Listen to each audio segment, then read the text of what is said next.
So we're going to sort of set up the window section now.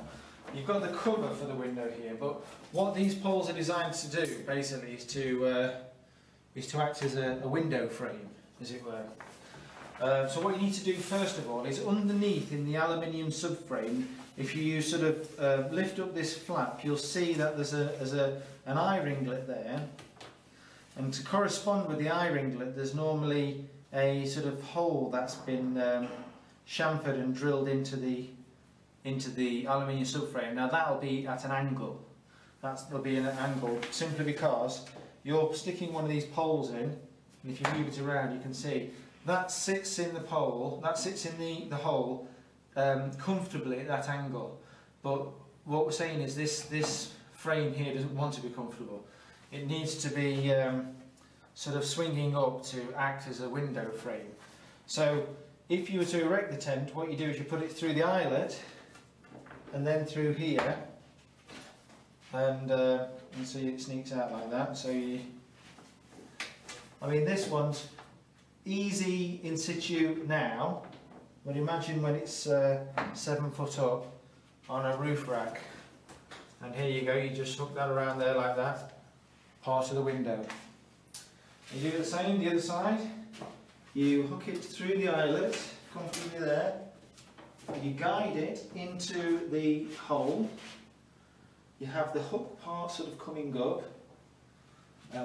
You make sure it's sort of comfortable in there, because sometimes you sort of wobble it around loosely and it goes in a little bit further. So you don't want it in just slightly, thinking that it's comfortable. You hook it up and then suddenly the bottom part springs out. So if you wiggle it about a bit, you'll find that it might sort of slot in that bit further. And there you go, you just simply hook it up, and you can see we've got this window section here. This is this flap here to sort of help it to air out a bit. Now, zip down the fly sheet. You've got the ringlets there to tie it up together. We're just going to unzip it for this section. I'll just move you along so you can have a look.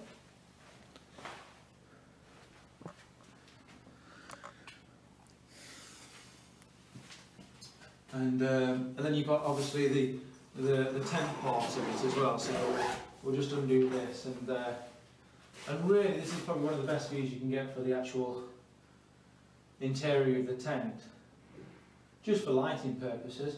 If I was just to open the end section as well, just so it lets that little bit more light in.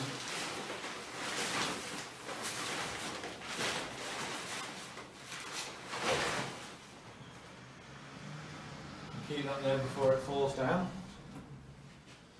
So I think what I'll do now is just take a little tour of the interior of the tent. So now we've got the interior of the tent,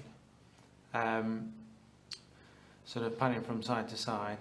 Now there's the entrance of the tent, so you can see part of it's a little bit dark, I know, but you can see sort of part of the entranceway there. You can see the sort of possibly make out the subframe that comes up in the corner there, and that would guide around. Again, it looks a bit creased, but you would have the guide ropes, if you can see down there in the corner, that would be pulling down tight. It would look very neat. The top part obviously wouldn't sag.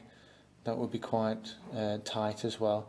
So you come up the entrance there, you come onto this bed part here, quite a good bed section. You've got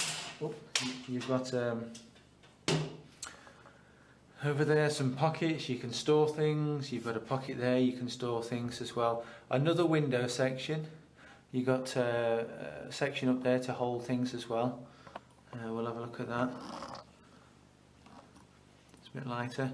Now as well, I don't know if you can see it up there, but see a sort of thing hanging down there. And then there's a strip along there. Now that's an LED strip light, very handy. So it comes with this is already part of the kit, but within that sort of box there, there's a simple strip that you would just release that would contain a switch. You switch that on and you press start. So overall pretty amazing piece of kit really, and you can see the, I don't know if you can see it from, well you can't see it from here, but the foam mattress, the density of the foam mattress is pretty good as well. It's about sort of 2 inches thick, something like that. But had good reports of people who've spent the night in these tents saying how comfortable they are. Obviously wanting a Sheila as a good example of somebody lying down in there, but you'll have to make do with me, I'm afraid. Now I'm going to attempt to go inside. I say attempt, just to give you an idea of size and who can fit inside it as well. While I get rid of these, you get a bag with all the fixings inside, with the tent pins and extra guide ropes, just in case you need to link up the guide ropes to get it a big further distance. Now I'm 6'1", very comfortably. Feet aren't touching the end there, head not touching the end here. If I lay down on this side here, you could quite easily 2 biggish dudes side by side. I've had people having a party of 3, probably not so much a party, but more sleeping. Again, you've got the other window on the other side, so essentially what you'd do is you'd have the window frames for that side, you'd have the window frames for that side as well. Yeah, that'll give you extra light. So, to take the tent down, several steps involved. Your main step really is first of all, on a dry occasion, as you all know with tents anyway, is to sort of disassemble the annex part and fold it up neatly. And here's one I made earlier. So you sort of pull that up, put that neatly in the tent, like so. And then you would, excuse me a second, you would take off the window sections, obviously after zipping up the fly sheet and the tent part of the window as well. Because if you have any of these free, and the fly sheet coming down and the tent section, or even the entrance or the rear part, if any of those are unzipped, it just makes the folding up process a little harder. Because if everything's sort of neatened out and folded up properly, then when you come to fold up the tent, the base of the tent, it just folds up that much more neater and more comfortable. You haven't got a lot of strain on the top waterproof sheet as well when it comes to zipping it down.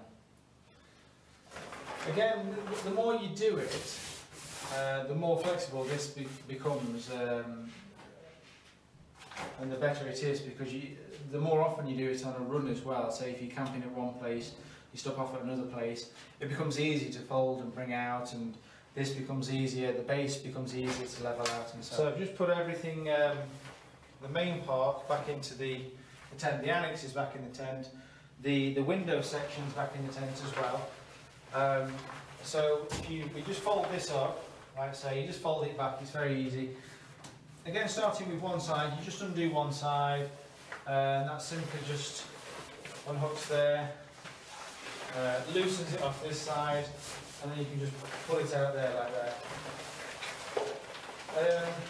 So this is obviously the last part that you need to undo from the tent, and if you feed it in, and it obviously has to go over the back part of the base, because when you're folding it over, then this part sits on top of it. Again, the bed section, the foam mattress will just sort of sandwich everything inside, so you won't have anything rattling around. This is the best part, sort of climbing inside and putting it back.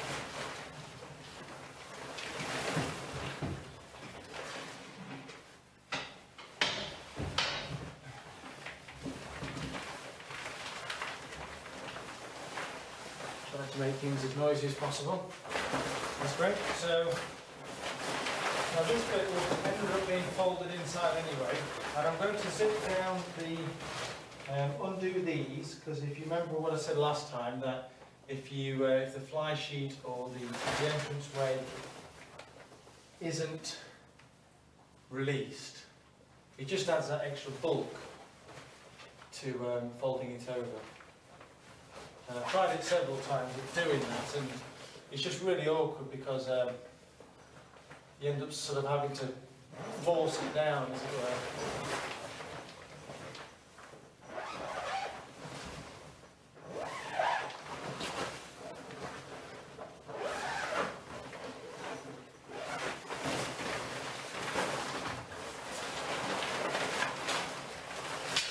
Now I normally just sort of put these within the base. You just tuck it up slightly, like this. You can do it when you've folded it back, but just from experience, I tend to tuck the corners in like this. Just makes it folding back a little bit easier. There's obviously a neat way of doing this, but I've never been that kind of neat person. And then the fun part, folding it back. It sort of softly deflates as you fold it back, which is great.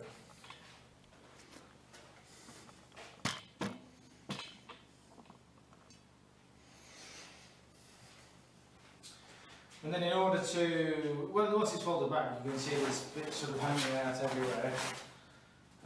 Normally when it's a two-man job, you can have somebody, or two or three-man job, you can have somebody sort of, as it's folding back, they can sort of neatly be tucking the tent.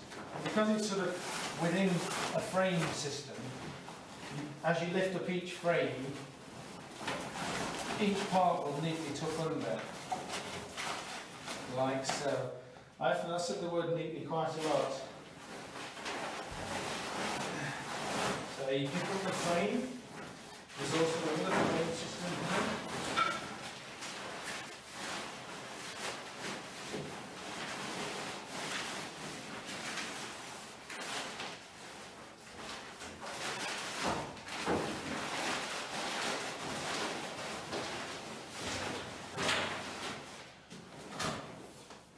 You do get a bit of leeway that you can push it down.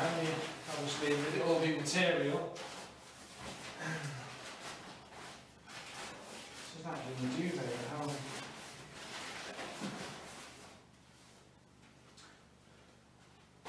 Now at this point, you've got like these guide ropes. But well, guide ropes, these straps, just to strap it down with. Now you just want to sort of bring these out, two at that end, and two at this end here. The shorter ones at the base, the foam mattress side of it. Then you would get your cover.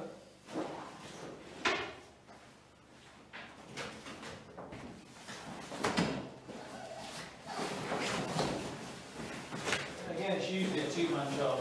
You want to get the furthest, most inaccessible point first, get it over that corner, wherever that may be, then you can sort of tuck it down, and then there's always one corner which is a little more awkward than the others.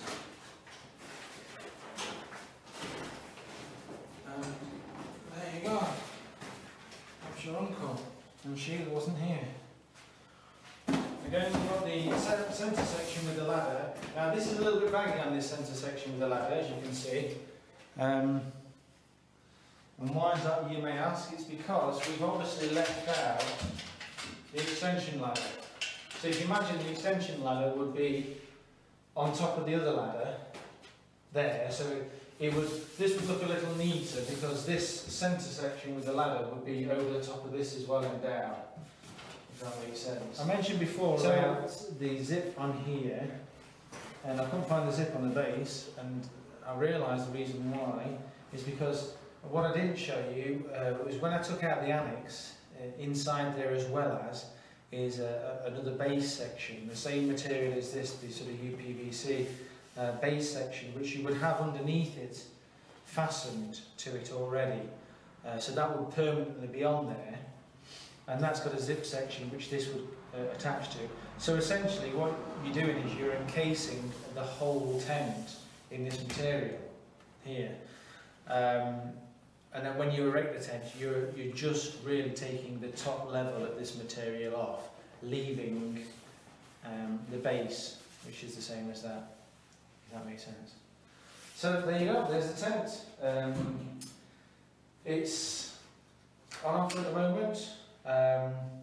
It's pretty good. We have people phone up from all over the place to buy these. We have people who use them for expeditions. We've got people who are going all over Africa using these tents for expeditions. Just to read some of the information that we have about this tent in a nutshell. Material is high denier ripstop Oxford nylon. Same stuff they make for the yacht sails nowadays. Waterproof and breathable, double-sided zippers, and the size of the zips as well is quite substantial. So it really is heavy duty on those.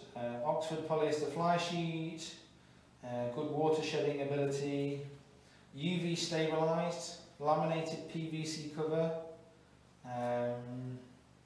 Yeah, aluminium components, anodised as well, the aluminium, so corrosion resistant.